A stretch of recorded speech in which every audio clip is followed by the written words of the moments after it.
तू घराला लवकर काय दुसरी शाळाच लवकर सुट्ट्या म्हणजे काय करू मी? बघा चल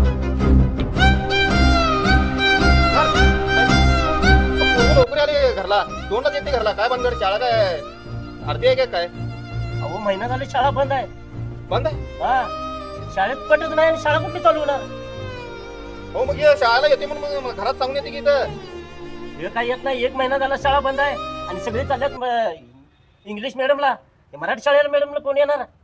अरे काय रे तू शाळेला येतोस म्हणून सांगतोस की रोज मग अहो मी रोज शाळेला येतोय. मैदानात खेळताना घरला येते.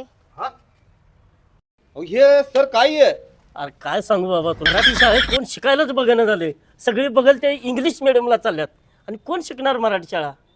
सर मला सांगा या मराठी शाळेत इंग्लिश शिकवतात का नाही? शिकू देत की. मग इंग्लिश शिकवतात तर मग मराठी शाळेत मराठी काय घालत नाही इंग्लिश मॅडमला कसं घालतात त्याने? अरे तरी पण घाला ना त्याला, मी काय करू? अहो म्हणून सरकारनं आमचा पट कमी व्हायला लागलाय. सरकारनं एवढं मराठी शाळेत सुविधा दिल्यात सगळं मोफत वया द्यायला ते पण द्यायला लागलेत आता. तरी पण घालायला बघणार सगळे इंग्लिश medium ला- इंग्लिश मिडियमला पळायला लागल्यात मरदा. काय सांगू? काय सगळे कुलपच घाला पाहिजे आता मराठी शाळेला मग असं झालं की होय मराठी मग आता तेच केलं. ते बघा जावं तिथं कशी कुलप आहेत बघा.